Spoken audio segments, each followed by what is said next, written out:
Good afternoon, everybody. My name is Crystal and welcome to my YouTube channel. I'm here in my flat in Rochester, and what a day it's been so far. So, Alexa, what's the time, please? The time is 12:11 p.m. So, good afternoon, everybody. So, some people can't take no for an answer and they continue to stalk and follow me. There's nothing I can do about that. So, I got up this morning after 8 a.m.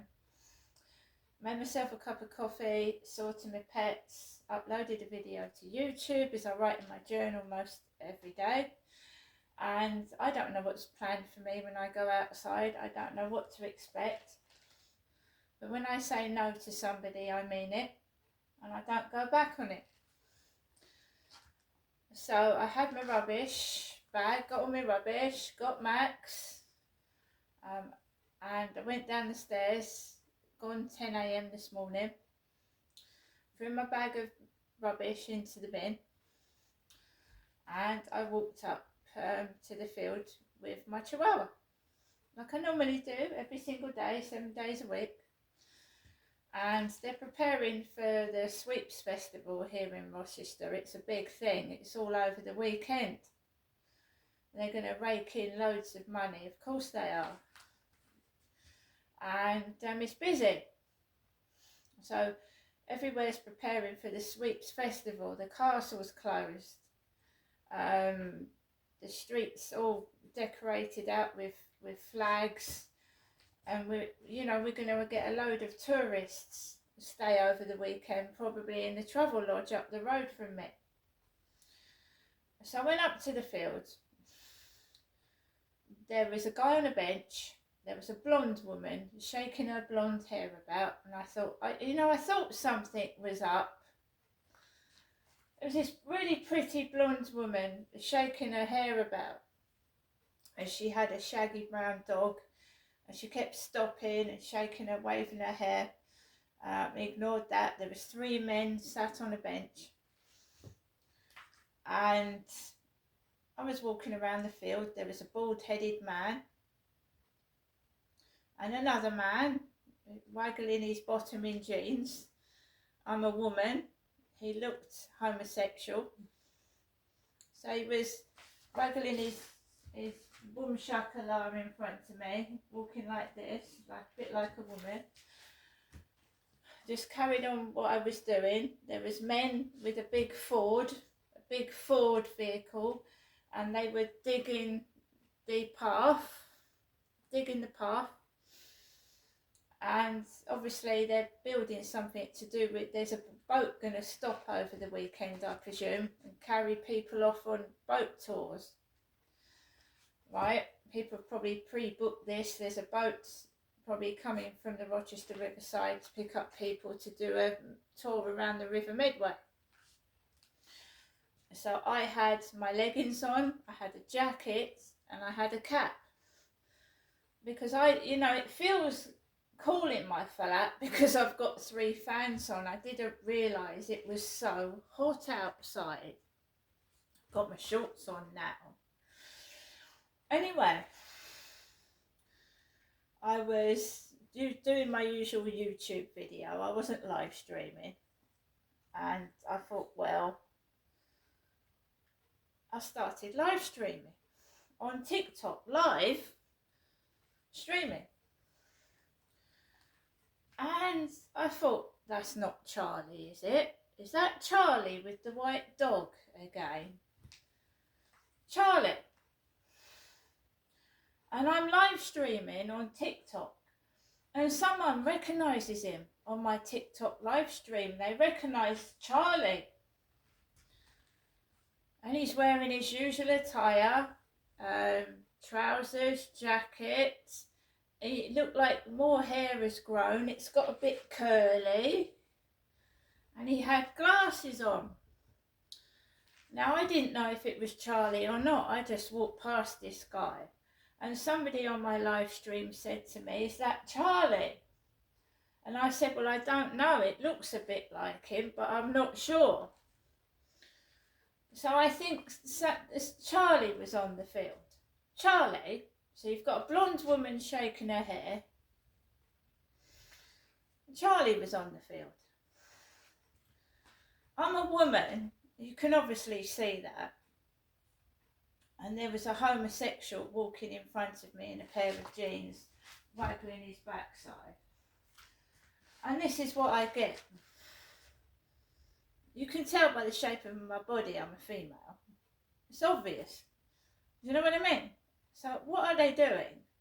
I'm not a bloke. I'm not gay. I'm a heterosexual female. So Charlie is on the field again. Charlie with the white dog Samir. Walk past and I think, right, let's go down Rochester High Street live on TikTok. And I've showed everybody the Masonic Lodge. So I live streamed by the Masonic Lodge, live streamed all down Rochester High Street, outside the castle and the cathedral, whilst Charlie was walking Samir on the fields. Right? I noticed the number plates of cars when I was crossing the road. Ooh, EW. Ooh. Saw on live stream on my TikTok. So I showed everybody the sweet shop me and my son went in. I think it was over a week ago. The candy shop where my son bought me some nugget. I didn't go into Wetherspoons. I actually live streamed down Rochester High Street with walking Max. So I didn't have my purse. I didn't have my handbag. So I couldn't buy anything. I managed to pick up the Metro newspaper from the railway station stand. And I took everybody inside the railway station and showed them the new shop. Right, so I have been out, okay, I've been out along Rochester High Street. I was going to go up to the Castle Gardens, but it's all shut off for the Sweeps Festival. And there's a little fairground there, there's a Ferris wheel, and there's going to be loads and loads of stuff there, folk music. The cathedral's going to have things going on. It's going to be really, really busy. Right? So, and all the flags are out. It's all decorated. There's loads of people everywhere. And they'll all be dressed up in Dickensian costumes over the weekend. It's really lovely. And there's sticks, banging together. So there was me live streaming down Rochester High Street, and I even went almost to the Esplanade, where you saw the nice boats and the Strood Bridge with the black lions on. So I was live streaming while Charlie was on the field walking his dog. I did not approach the man. I didn't go back to his flat where he and his girlfriend lives. I just came back home with Max on my own. Right? Please do not get me set up with that guy. I'm not interested in him. I'm 56 years old. Yes, I'm an older woman, and he's in his 60s. I've already told that man about 5 or 6 times I'm not interested in him or his girlfriend, and that is that. Can you please leave me alone? He's been told about 6 or 7 times I'm not interested in him, so don't set me up with the guy. I didn't go back to his flat. I would rather eat toast than be treated the way I was treated. I'd rather eat toast. I'm not going to eat toast. I'm going to show you what I'm going to cook for myself today, and we're going to microwave it, and I'm going to put it in front of you all, okay? Please do not stuff people in my face I'm not interested in.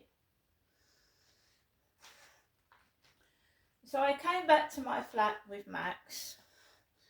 uploaded a video to YouTube, and then my buzzer rang. It was Hazel, the post lady, and she was dressed like an Australian. She was dressed like an Australian. She had an Australian hat on, but without the corks hanging from it. And she had a postman's jacket, shorts, bare legs. So she had an Australian silver hat without the corks hanging from it. She had 2 parcels. She said she had 2 small parcels for me. Do I want them sent up in the lift? I said yes. So the lift came up to the first floor. The first floor, which saves me going downstairs with my bad knee. And I got my mobile phone holder or selfie stick, right?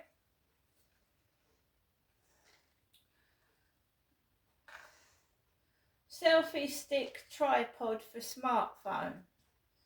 Remote control, wireless remote control, rotate, can take pictures horizontally and portrait.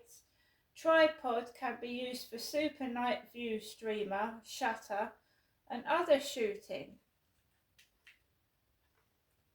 So there you go, I've got my selfie stick. Looks cool as well. I've tried it out. There you go, look.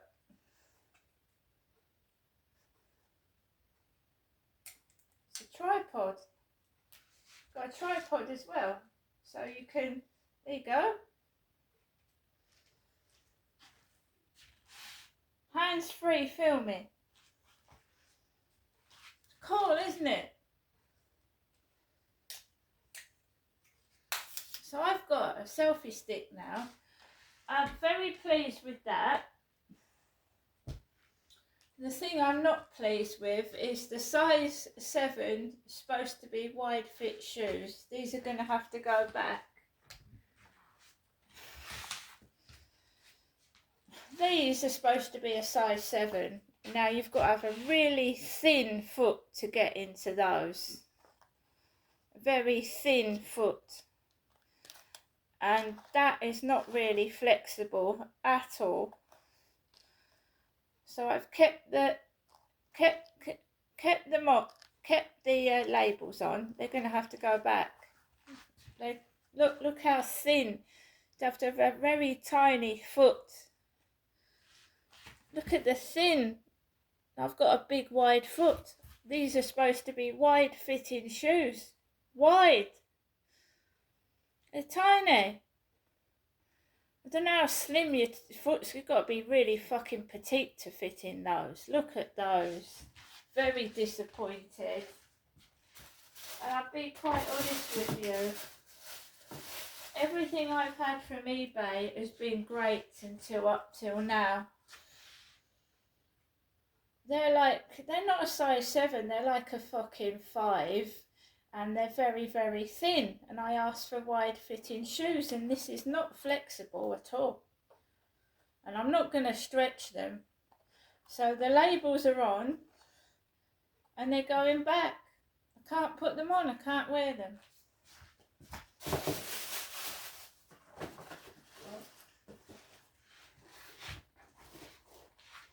This is the trouble when you buy online.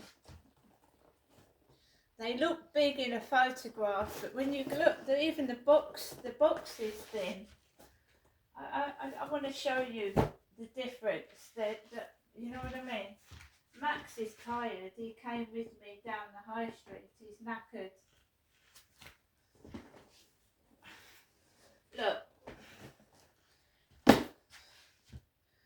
Look at how thin the box is compared to a normal box that I've got for a size 7 shoe. That's the normal size of a shoe box for a size 7. That is. It's just half the size. It's tiny. Well, they can have those back and they can come and fetch them because they aren't any good to me. They're not. They wouldn't even go on my mum's feet. They're tiny. My mum's a size 6, but she's got a big wide foot as well. They wouldn't go on my mother. They're too small. That is the trouble. That's why I like to go to Primark and try shoes on, because it's so disappointing. £9.99 they were. 10 quid. They can't even put my toes in them. I cannot even put my toes in those. And anyone thinking that I could have given those to my mum, my mother has got a big foot, so she wouldn't be able to get her feet into those either. They wouldn't go on my mum's feet. So guys, let's prepare lunch. Today we are having spaghetti bolognese via the microwave.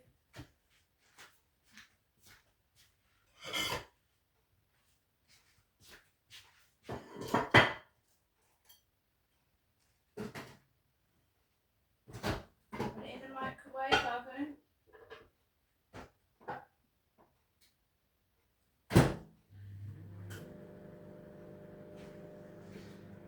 Yeah, they start mucking about. You know, everything's been brilliant from eBay. When I asked for a large, it's been large, not tiny. Now we're getting the stick insect shoes that I can't fit into. And believe you me, I'm not big. It's very disappointing. And then they've got to go back. I've written to them.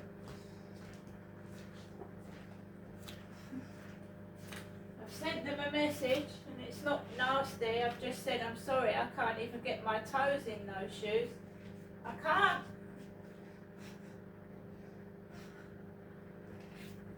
get my toes in it. So I want my money refunded. I don't want another pair. They kept the shoes open with a straw. 2 brown straws.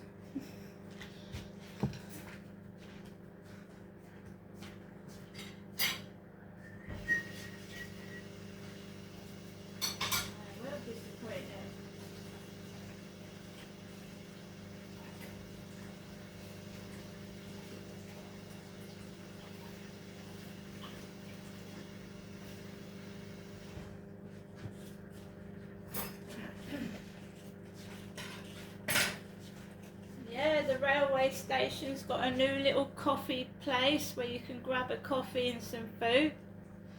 Very nice.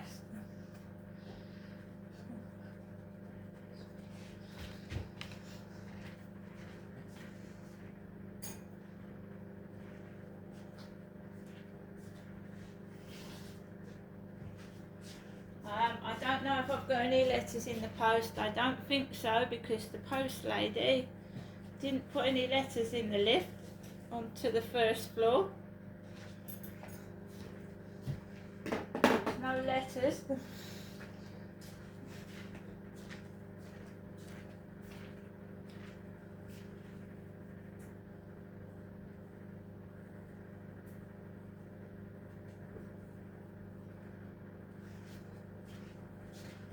cleaners are opposite my flat. The cleaners are opposite my flat with their Henry Hoovers.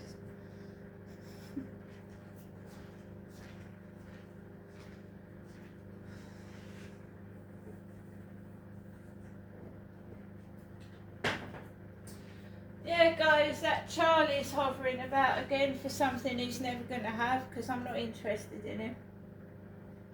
The blonde woman shaking her hair.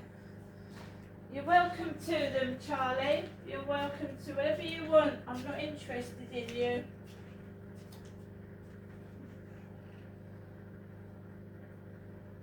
Sick and tired of him. You know what I mean? Charlie has got rich relatives, and I don't know if they're related to the royals, but he's got rich relatives. He's eccentric, and I don't like being mucked about with and made fun of, so whenever he comes onto the field they start that bollocks, excuse my language, it's not ladylike, they start that bullshit. He can have who he likes, I'm not interested in him. I'm certainly not gay.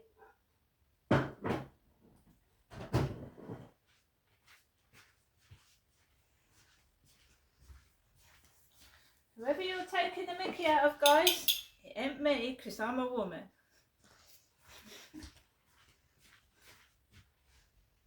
I don't mean you guys following me on YouTube, I mean the bullies.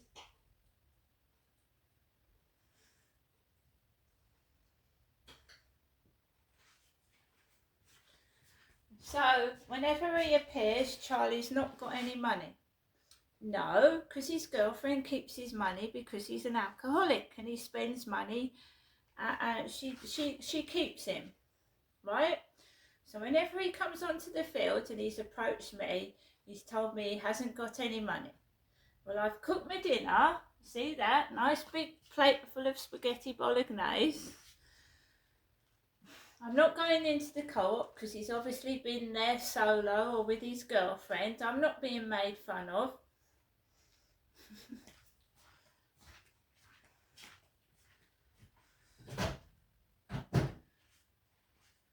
The guy upstairs with the Ford Mondeo has gone to work. He's at work. I don't drive. There's a Ford on the field. Great large Ford.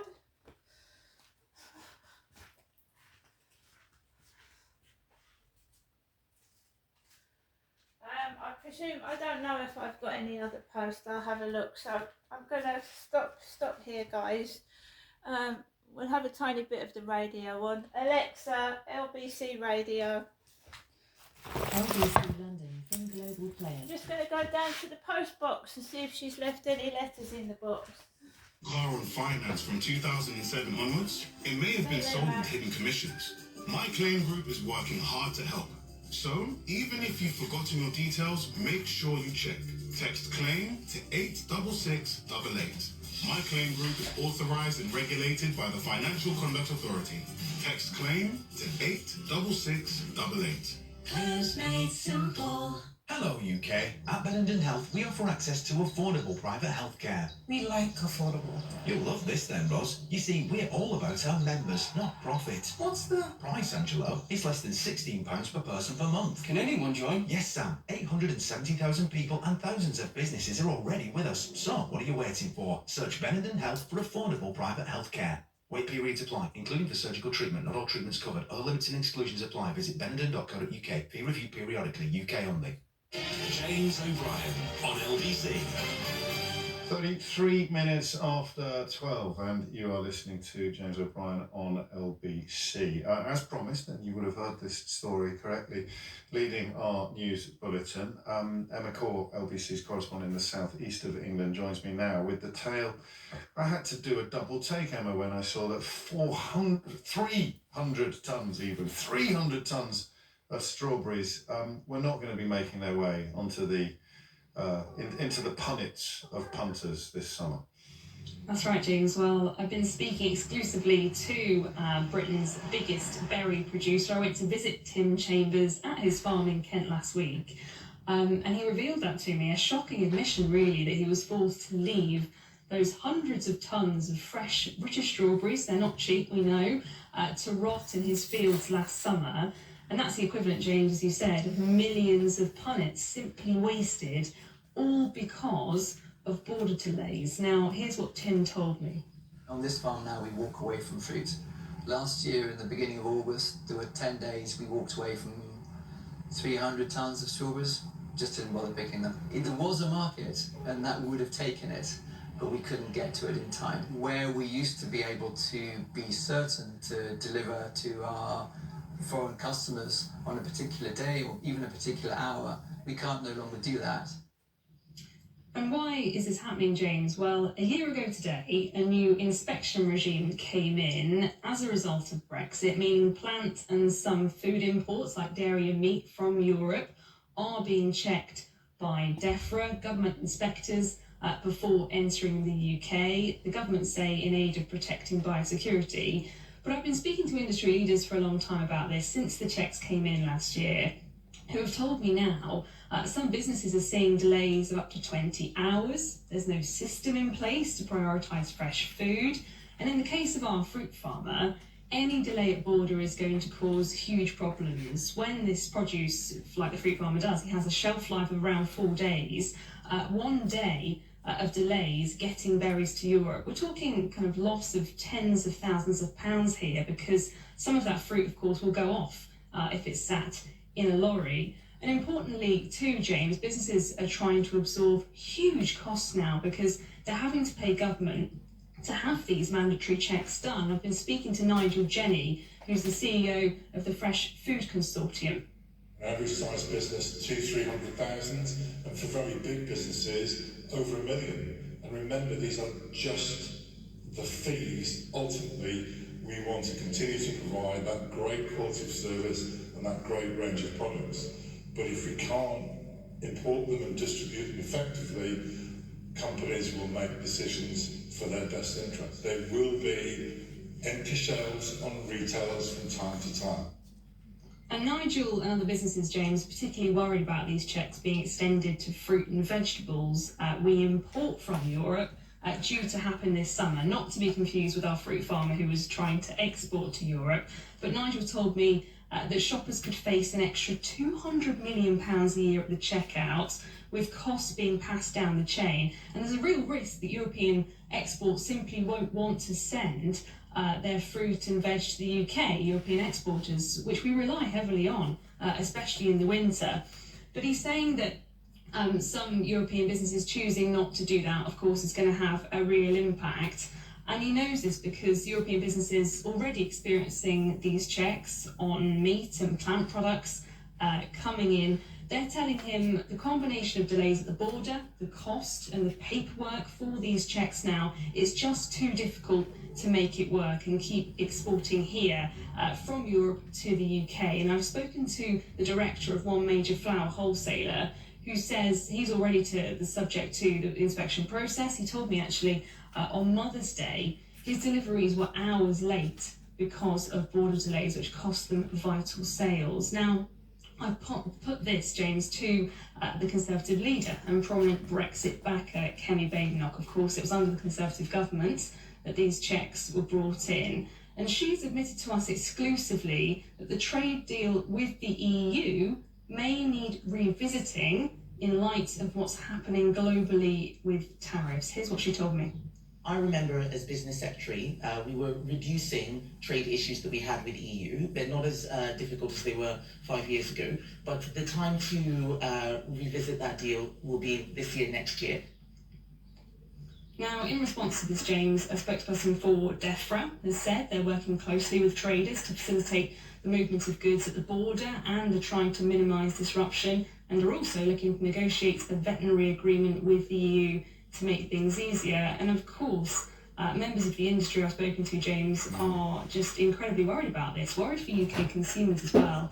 And there's such a real concern for farmers like Tim Chambers, who is essentially just throwing money away at the moment because he can't get into that European market. I mean, I'd be interested to know what it was that Kemi Badenoch thought she improved when she was business secretary, but that's not the top topic as a consequence of your report, Emma. It's a little bit surreal for those of us who were taking calls from the transport sector and the agricultural sector 5 years ago, warning that this was on the horizon. And then, of course, those warnings became ever more clamorous after David Frost negotiated the deal for which he got ennobled and put in the House of Lords, an appointment that Kemi Badenoch applauded.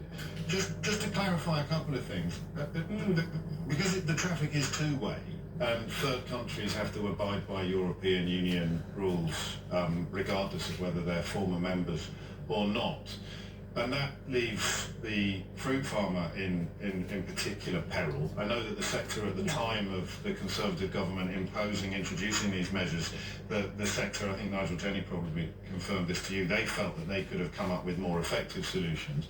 But is there anything to stop the UK government from just lifting all, or making it a lot easier for European companies to import into the UK? I think that's exactly what Nigel is saying, James, and exactly what a lot of industry is saying, look, don't wait until it's too late here, make sure that you make changes now to prevent kind of empty shelves and things like that in the future. I think I went and visited actually a border control point, a private one down in Kent.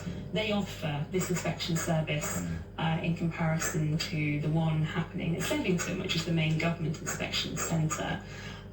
They offer this service for a lot cheaper price, but they're having problems getting inspectors from DEFRA to come and see them at that private control point. So you've got continual problems really with trying to get inspectors out to see them. Just massive delays at Sevington, but the government don't really seem to be moving on this at the moment, and that's why obviously industry are calling out for help before these checks are introduced on fruit and veg coming from Europe, and we know we rely so heavily on that as well. I mean, farming industry, and I don't mean this as a criticism, it's a bit like military figures, that they always tell us that they need help and that they're being unfairly persecuted. Right guys, I'm gonna finish off my spaghetti bolognese. It's a really hot day here in Rochester. See you later. By the way, there is no letters in my mailbox, nothing in there at all. Sometimes the post lady puts the letters on top of the parcels and sends them up in the lift. Sometimes she doesn't. No other post.